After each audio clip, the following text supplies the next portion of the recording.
In this one, no. We will do that in chapter 7 and 8. So it's on Monday.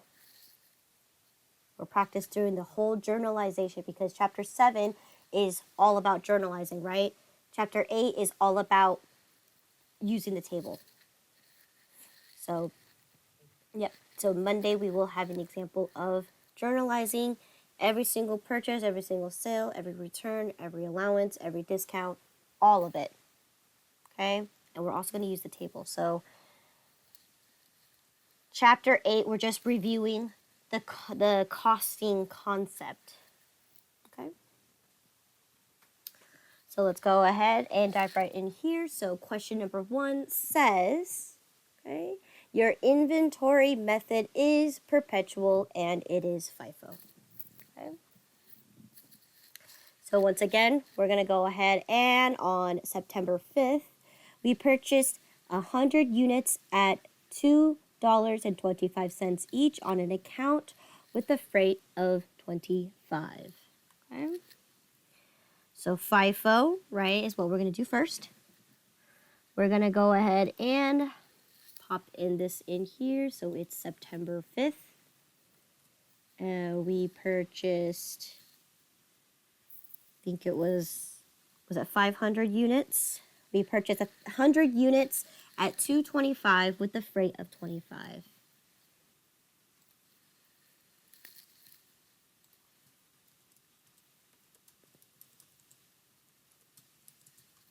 Okay, I'm going to make it a little bigger. Okay, so what is going to be my purchase price? $225 plus 25, 250. Okay, brings my cost per item to be $2.50. So once again, I'm going to carry this number across into my inventory on hand, and I'm going to put my formula in my total cost. Okay, so I have a total of 250 items. Okay. So then on September 10, we end up purchasing an additional 200 units at $250 with a freight of $50. So 200, 250, 50.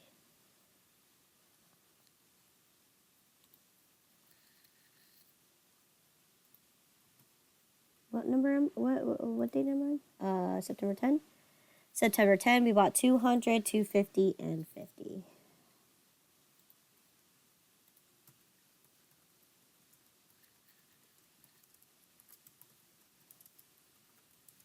So what is going to be my purchase price here?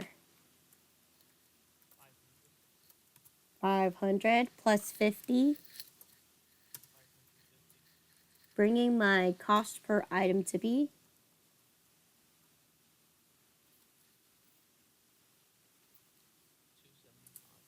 $2.75 each. So once again, I'm going to carry my batch of inventory here because we are dealing with FIFO. Okay.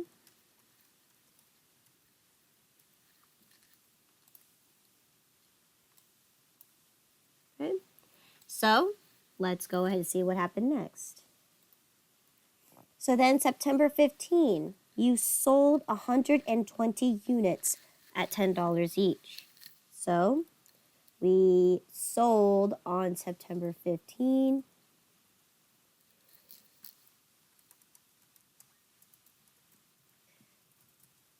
120 units. Okay, we sold 120 units. So let's take a look at our inventory. We have 2 batches of inventory, okay? If we're using the FIFO method, which batch of inventory are we going to take out from first? From the 5th of September. Good, right? The 100 batch, right? So in this case, we need to get a total of 120. So that means how many more am I going to need to take out from my second batch of inventory? 20 from 10th of September. Correct. So in this case, I'm going to make sure that you guys know this is a calculation. So if we're taking out the whole entire batch from September 5th, right, we already automatically know that this number already, exists to being $250. Okay? And we know that that means once I've done that, I'm going to eliminate this number because I got rid of the whole entire batch. Now the next number here is I need 20 more units.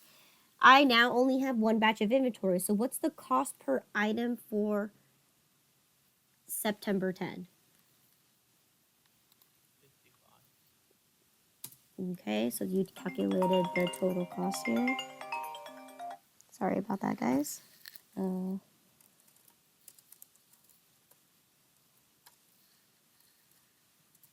To be 55. Okay. I'm giving you a grand total of $305 where, when you sold 120 items. So therefore, I sold 20 items. That means I need to update my inventory because I no longer have 200.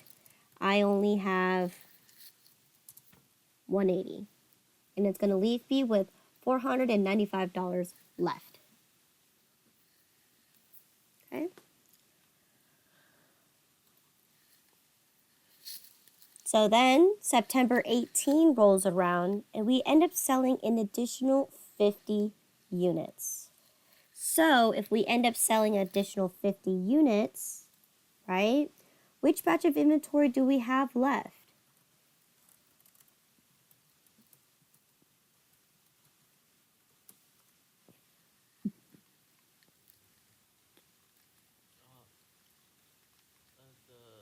From the September 10th. 275 on September 10.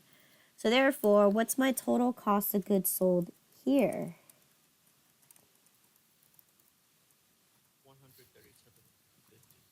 137.50. So then I have to go over here because I no longer have 180 anymore, right? I end up selling 50 units. So therefore, I should have a total of 130 left, costing me at $357.50.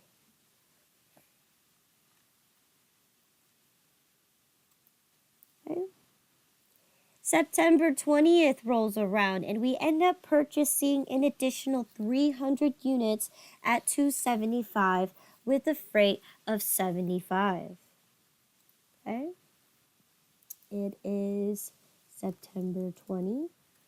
We bought 300 at $275 with a freight of $75. So therefore, what is my total purchase price here? $825. $825 plus 75. 900. 900, which makes my cost per item to be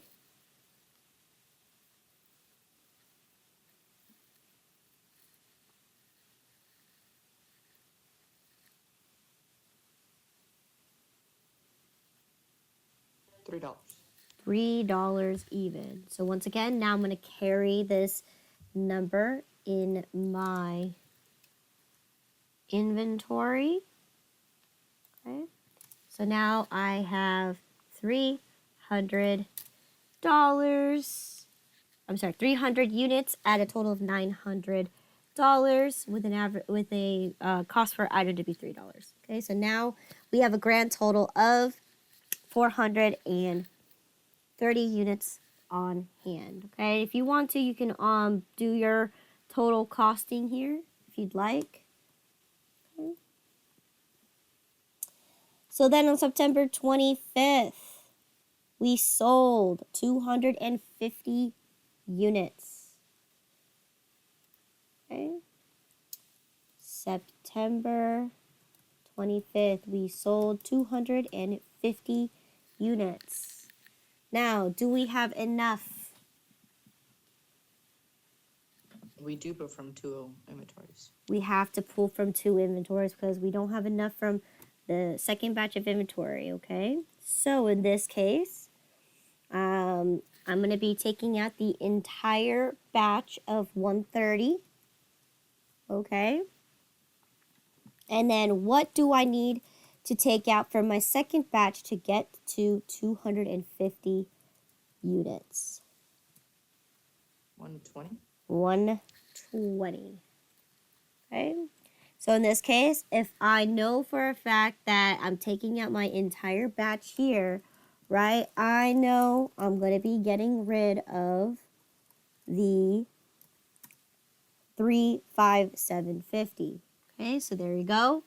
I can go ahead and eliminate that. So then now I only have one batch in inventory left, and that's for what's the cost per item there? $3. $3. So if I sold 120 items at $3 each, what is my total cost of goods sold here? 360.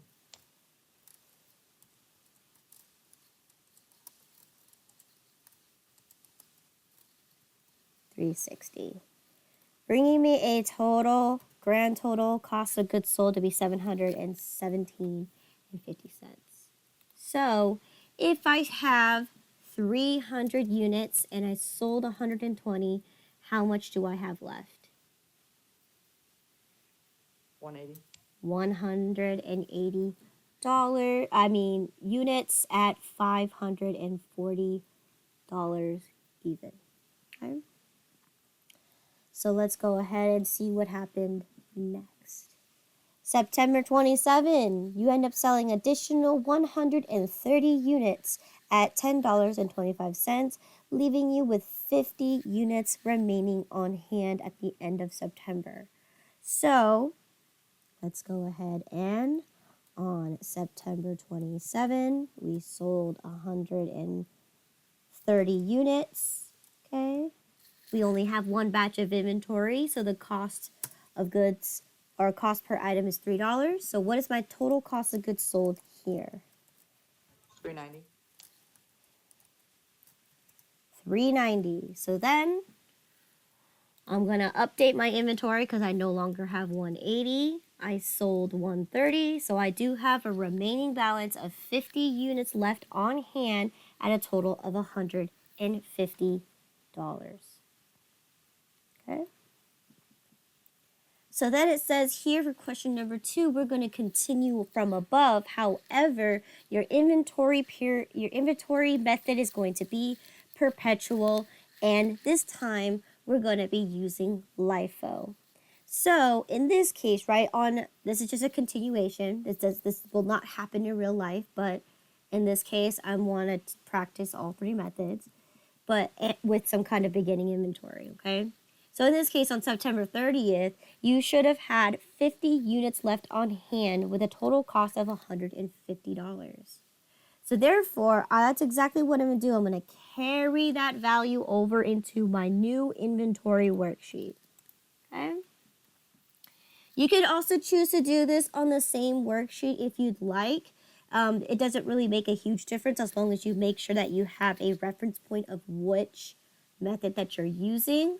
But I'm going to go ahead and pop it into another inventory worksheet so we can kind of keep the methods the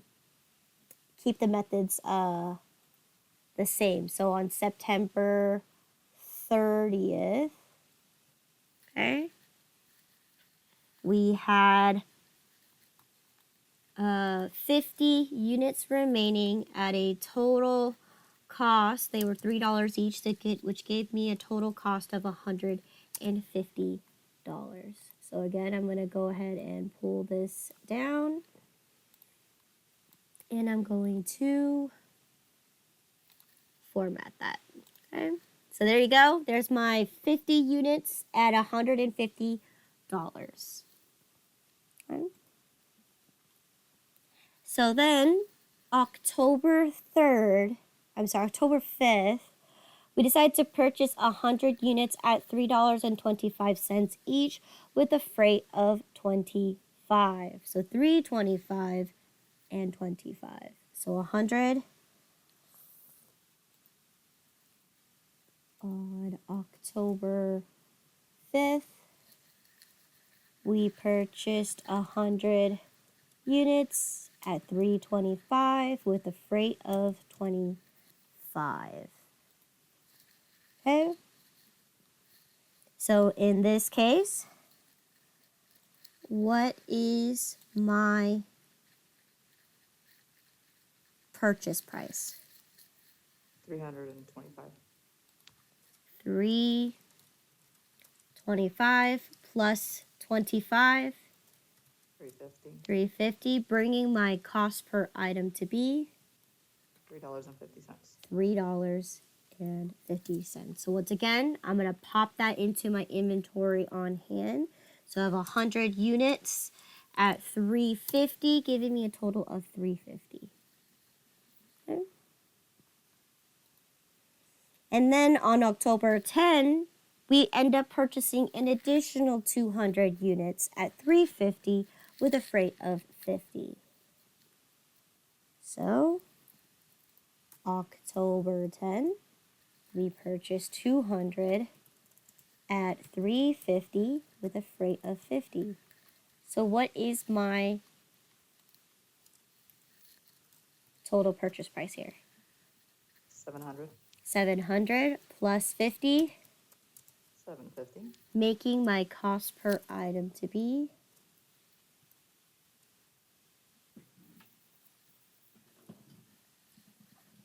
$3.75.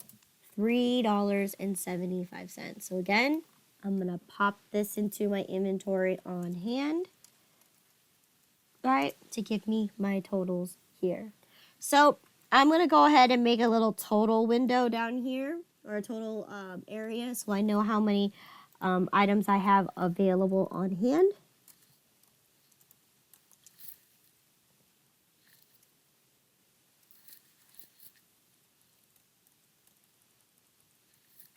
So I have a total of 350 units at a grand total cost of $1,250.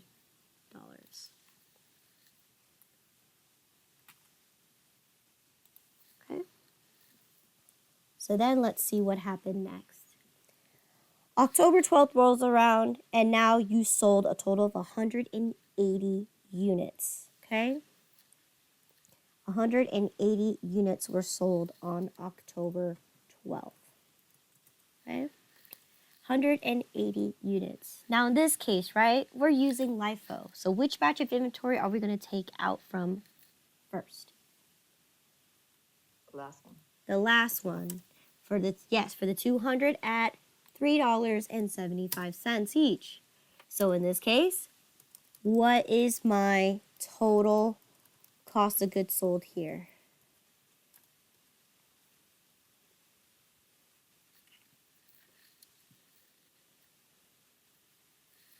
$675.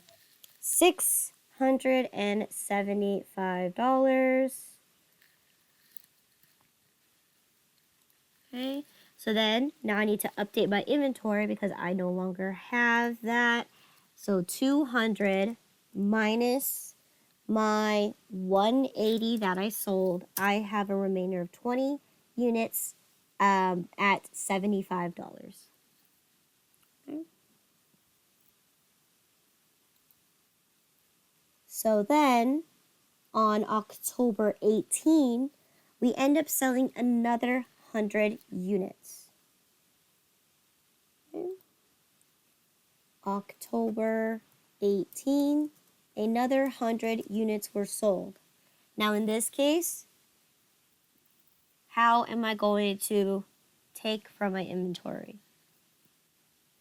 20 off the 375 and 80 off of the 350. Good. So in this case, I only have 20 that I can take out from my last batch of inventory, and I need to take 80 more from my second batch of inventory. Okay, so I'm going to make sure you know this is a calculation. So in this case, right, if we know that the remainder of the 20 items is going to give you a total cost of $75, right, we can go ahead and eliminate that whole entire amount here. right? We no longer have it. Which batch of inventory I'm going to take out next? On the 100.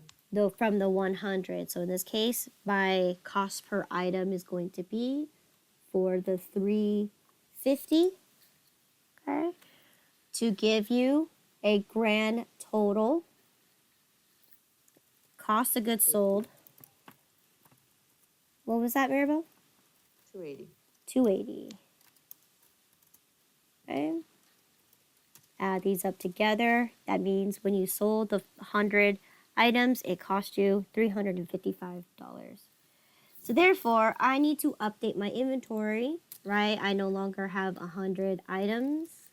Minus 80 gives you 20 left remaining for $70.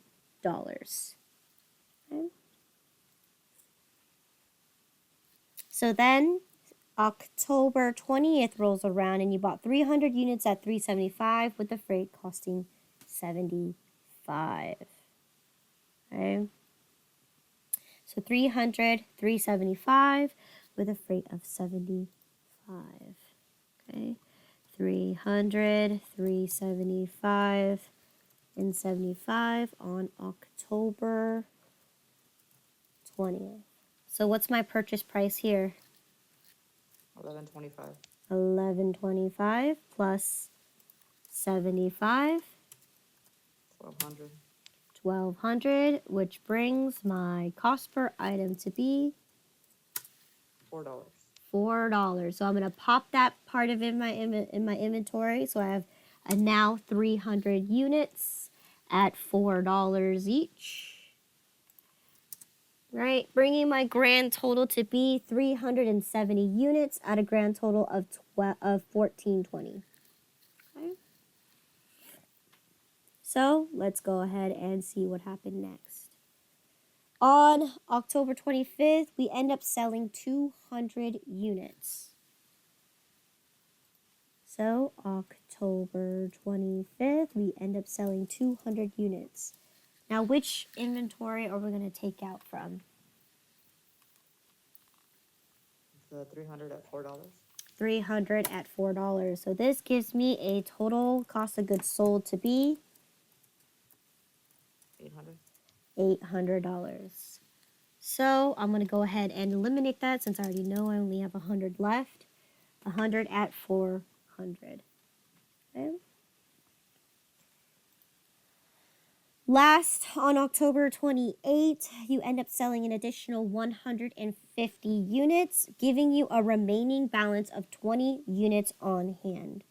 So let's go ahead and do this. So I sold 150 units, LIFO, okay, 150 units on October 28th. Now let's take a look at my batch of inventory.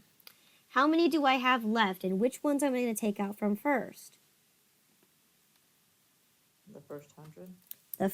The last 100, okay? And then that only gives me 100. I need to sell a total of 150. The next 20. The next 20 batch here, so our grand total we need to get to is 150. Right? So if we sell the batch of 100, then the next batch is the second batch for 20. How many more do I need to sell from my first batch? 30. 30, right? So there you go. I know that my last batch of this one is going to cost me $400. Okay. I also know that my second batch of inventory, which cost me $3.50, is going to cost me $70. Okay? So then, all I have left is to sell 30 units at a total cost right here of $3. So then that's going to give me $90. So then I eliminate this 100 here. I eliminate this 20 here. And since I no longer have 50 and I sold 30, I should have a remaining ending balance of 20, which is what I solved for, is what my inventory told me. It told me that I have 20 units left on hand. So in this case, right, I'm going to grand total all these up. So I have 400, 70, and 90 to give me a grand total of $560 that I sold for the 150 units. So in this case, yes, you could come to a conclusion where you're going to be dipping to more than 2 batches of inventory. Because if you don't have enough, you need to fulfill until you have enough. Okay? So that is LIFO. Okay? All right, so we have 20 units remaining at $3, which gives me $60 remaining. Okay? So last section here is going to be another continuation, right? We are going to continue from above, but this time your inventory method is perpetual, and at this time it is moving average, okay? It says round your answers to the nearest penny, okay? So again, it says right here on October 31st, you should have had a total of 20 units costing $60. And that was true. So what I'm going to do is I'm going to carry that value over into my inventory on hand. So this was October 31st, okay? We had a total of 20, oops, wrong column here, 20 units at $3 each, which gave me a total of $60. Now, in this case, I can only do it there, but I know for a fact that I don't want to do that because I'm using moving average. I need to make sure that my average cost per item is what I'm calculating. So actually, since I know for a fact that I have $60 on hand, right, and I know I have 20 units, right, I'm going to go and switch my, sorry, I put 30, 60, right? So here, I'm going to make sure that this number is going to be here, okay? So I have $60 at $3 per item, okay? So then let's go ahead and see what happened next. November 2nd rolls around and we end up purchasing another 100 toys at $3 each on account with a freight of $25. So again, another 100 at $3 with a $25 freight. So it is November 2nd. We have 100 items at $3 with a freight of $25. So in this case, what is going to be my purchase price here? $325. Okay, 300 plus 25 gives you a total cost of $325. No worries. No worries, I got you. So there you go, $325. Now, in this case, do I need to solve for my cost per item? No, I need to add my quantities together. So I have 20 for my remaining, and I just bought a batch of 100, so now I have 120 units. What's my grand total cost? If I have 20 and I just bought 560 and I just bought $325 worth, my grand total cost here is 385. $385. So then now I need to calculate my average cost per item. What's my average cost per item going to be?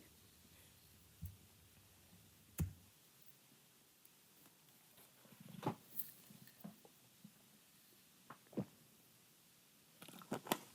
3.208. 332. 3.208. And you said 3333? There you go. Okay, so now my average cost per item has definitely skewed drastically, right? And I'm going to go ahead and hide this because I no longer need this amount anymore. Okay, I'm going to make it black. right? So then now let's see what happened next. On November 8th, we purchased another 200 units at $275 with a freight of $50. Okay, so in this case, 200, $275, and the freight of $50. So 200, $275, and a freight of $50. So then on November 8th, what is my purchase price here?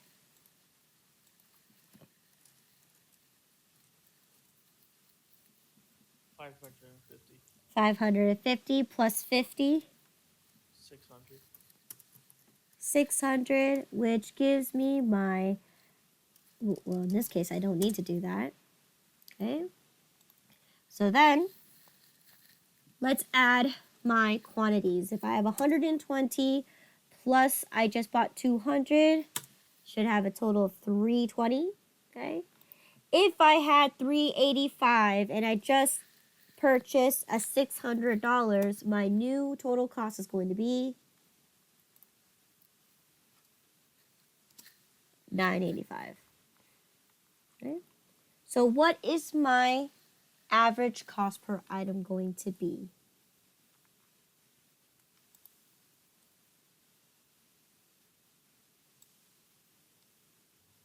$3.7812. Yes, good. 125 something, right? All right, and I'm gonna block this off because I don't have that information anymore. I have 320 units at $985. Okay. So then November 15 rolls around and you end up selling 115 units. So November 15, you sold 115.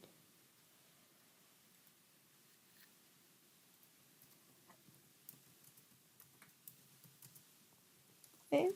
I'm going to take my average cost per item of this 3.07813. What is going to be my total cost of goods sold here?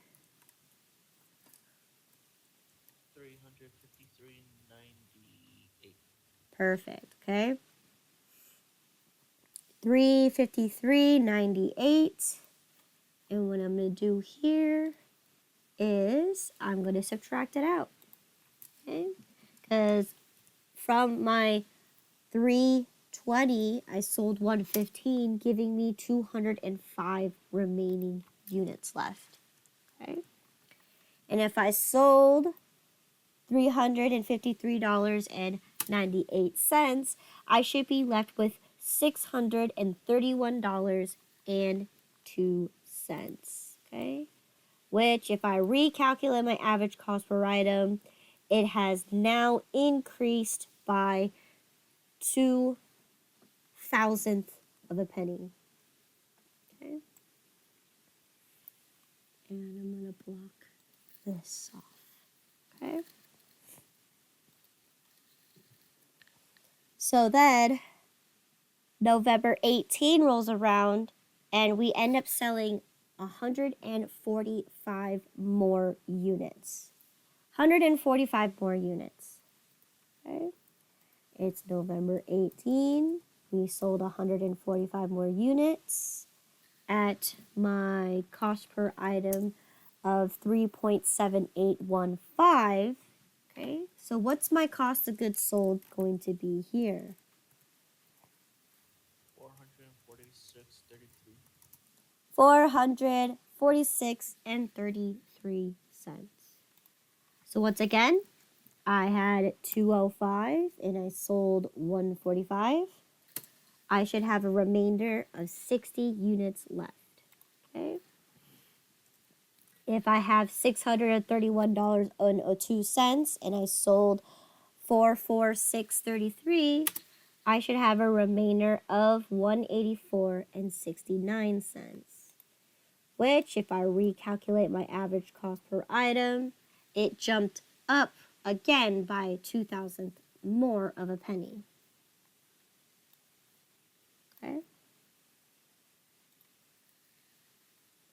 So then let's see what happened next.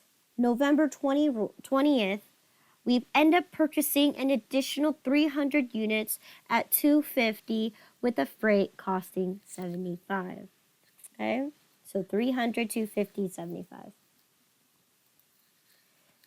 300, 250, 75.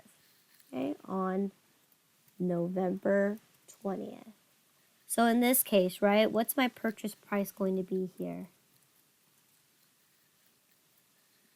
750. 750 plus 75, 825. 820. Oop, not that number. 825. Okay. So let's add my new quantities together. So if I have 60 remaining in my batch and I bought 300, I should have a total quantity of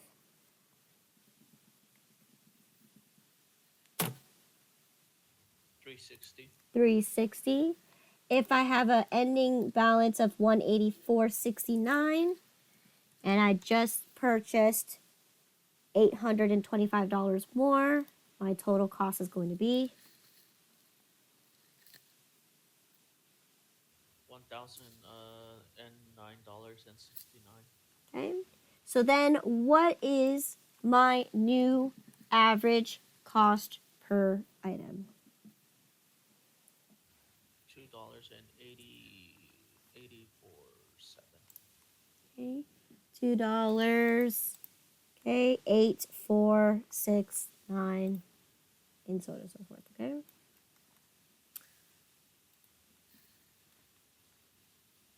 Good. So then on November 25th, you sold 175 units.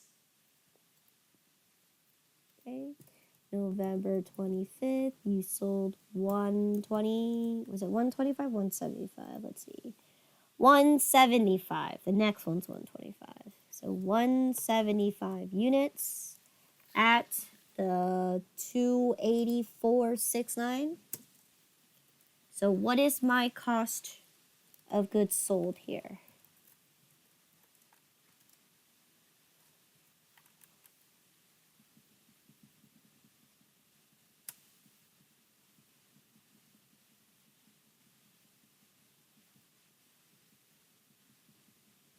$490.82. 490.82. Okay. We're gonna subtract and update my inventory. So if I had 360 minus 175, I should have a total of 185 remaining. Okay, at a new total cost of 518.87 cents, which then brings my average cost per item to be your 2.80747. Okay.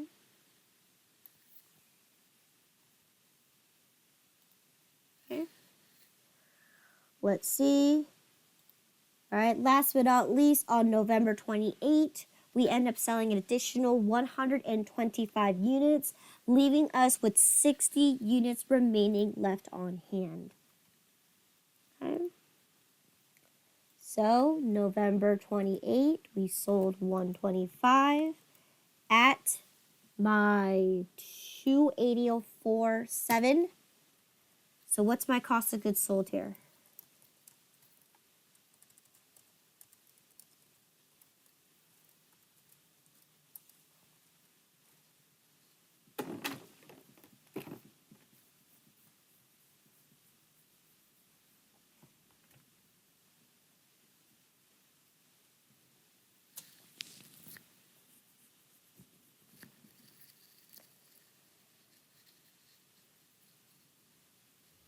$518.87. Ooh, where did you get that number? Let's do that again. 125 times 280.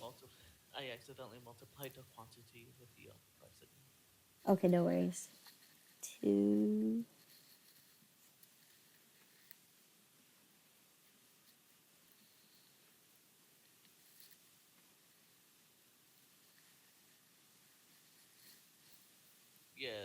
350.59. Perfect. So let's go ahead and subtract that out. We have 185 minus 125, giving us a total of 60 remaining units on hand. So we know that's correct. Minus this gives me a leftover remaining ending balance of 168.28. So then my average cost per item is going to be $2.8467. So it dropped 3/1000 of a penny. All right. Any questions in regards to chapter 8 review? So looking at FIFO, LIFO, and moving average.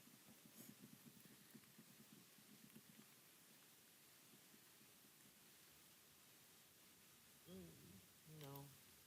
Okay. So